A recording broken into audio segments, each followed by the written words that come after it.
আশা করি তোমরা সবাই ভালো আছো। তোমার চ্যানেলে তোমাদের সবাইকে স্বাগতম। তো চলো মাধ্যমিকের একটা প্রশ্ন দেখে নিই এবং শেষ মুহূর্তের একটা শেষ প্রশ্ন তোমাদের সামনে শেয়ার করছি।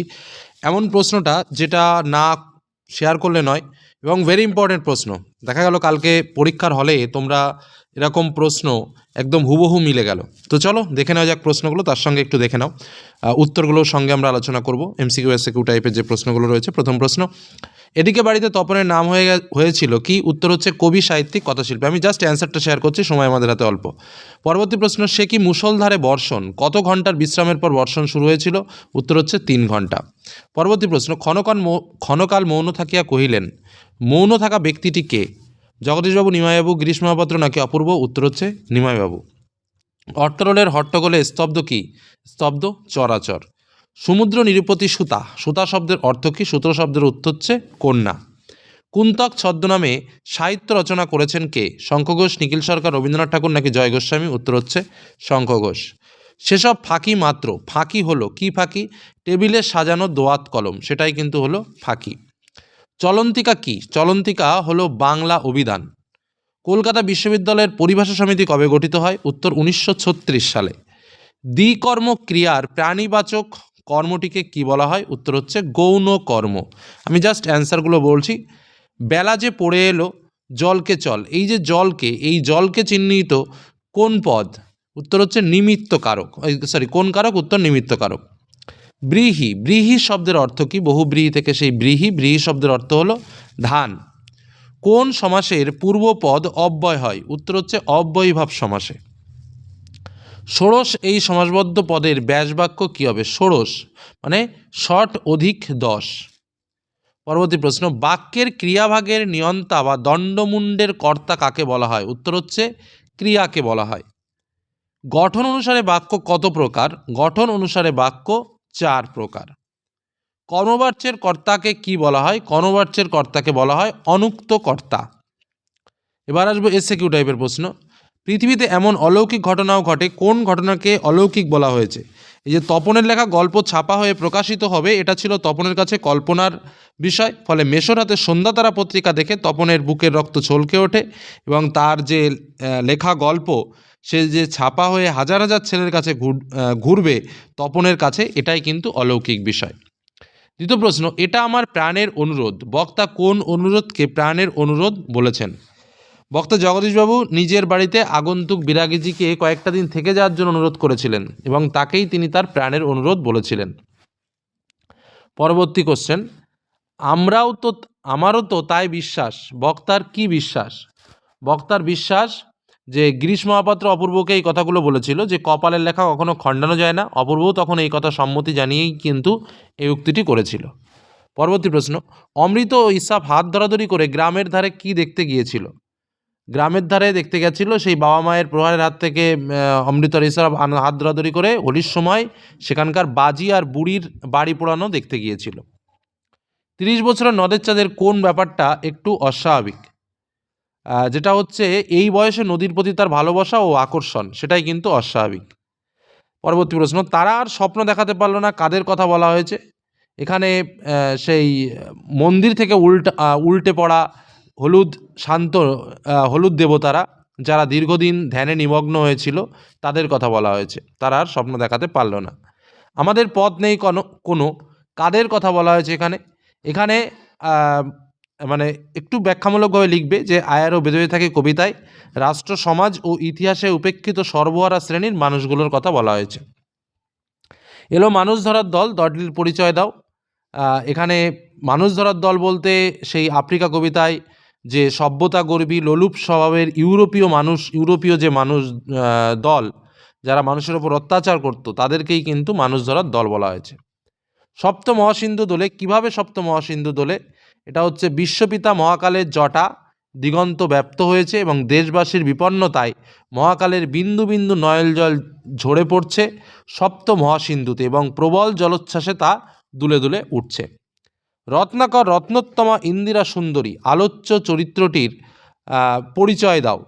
একদম সহজে যদি আমরা এই পরিচয় দিতে যাই তাহলে যেটা বলতে হবে সেটা হচ্ছে সে ছিল সমুদ্ররাজের কন্যা, হ্যাঁ, এবং রত্নাকর যিনি হলেন শ্রেষ্ঠ রত্ন, তাই সেই রত্নোত্তম।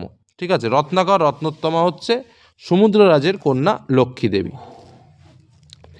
আচ্ছা, কলম সেদিন খুনিও হতে পারে বই কি, কথা বলার কারণ কি? কারণ রোম সম্রাট জুলিয়াস সিজার কলম হিসেবে স্টাইলাস বা ব্রোঞ্জের শলাকা ব্যবহার করতেন এবং এই কলম দিয়েই তিনি কাসকাকে হত্যা করেছিলেন। আচ্ছা, প্রাচীনেরা কি বলতেন তিল ত্রিফলা শিমুল ছালা ছাক দুগ্ধে করি মেলা লৌহ পাত্রে লোহায় ঘষি ছিঁড়ে পত্র না ছাড়ে মসি। বিদেশে উন্নত ধরনের নিবও বের হয়েছিল একসময়। এই নিবগুলো কেমন ছিল? পালকের করম তাড়াতাড়ি বোতা হয়ে যায়, ফলে বিদেশে উন্নত ধরনের নিব বের হয়েছিল এবং এই নিবগুলো গরুর শিং বা কচ্ছপের খোল কেটে তৈরি হওয়া, যেগুলো খুব টেকসই ছিল। কে একজন চেঁচিয়ে উঠলো, বক্তা চেঁচিয়ে উঠে কি বলেছিল? বক্তা চেঁচিয়ে উঠে সেই ভিড়ের ট্রামে যাতায়াতকারী একজন যাত্রী চেঁচিয়ে উঠেছিল এবং মহিলা যাত্রী ট্রাম থেকে নামছিলেন, তখন উক্ত যাত্রী বলেছিল, ও দিদি আপনার খোপায় কলম। এসো যুগান্তের কবি। নিম্নলিখিত যুগান্তের হচ্ছে সম্বন্ধ পদের এর বিভক্তি। আপনি একটা মিনিট থাকুন বিরাগীজি। বিরাগীজি হচ্ছে যিনি বিরাগী তিনিই জি, অর্থাৎ সাধারণ কর্মধারয় সমাস।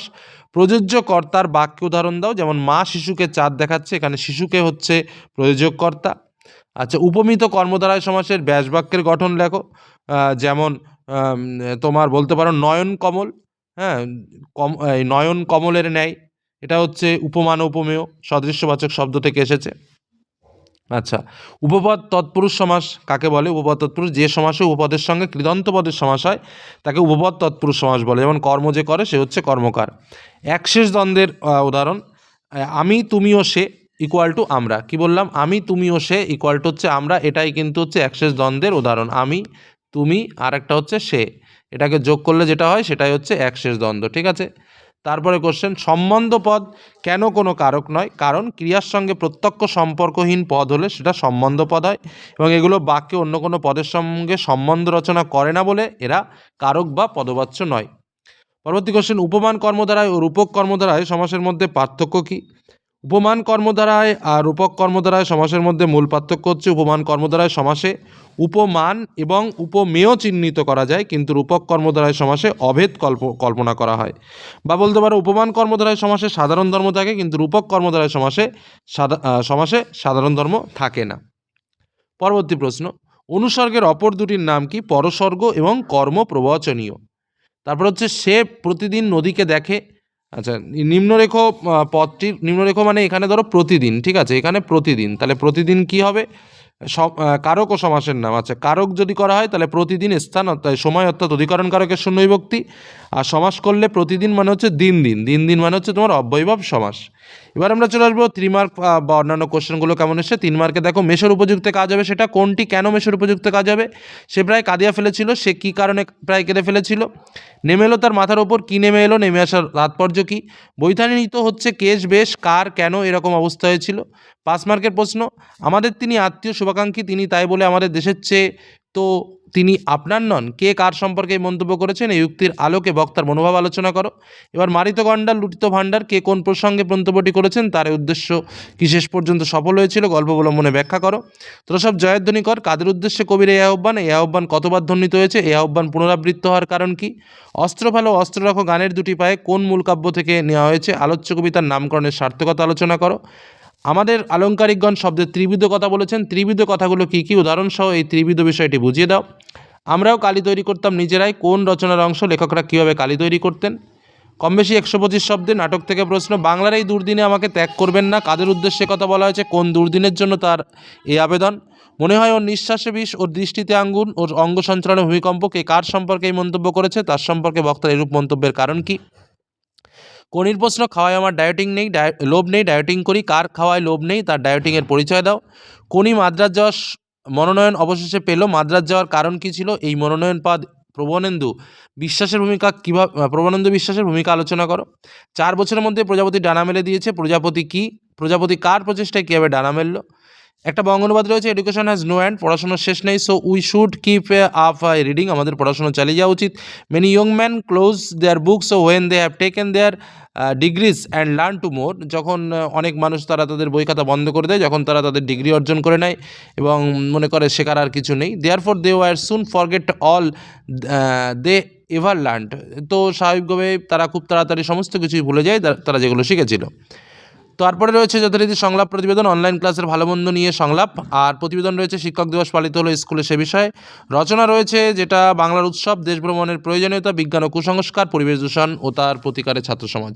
ওকে, তো দেখা যাক এর মধ্যে কী কী প্রশ্ন কমন আসে। তো আশা রাখছি যে রচনা তো কমন আসবেই, তার মধ্যে আরও বিভিন্ন প্রশ্নগুলো রয়েছে যেগুলো কিন্তু কমন আসতে পারে। ধন্যবাদ।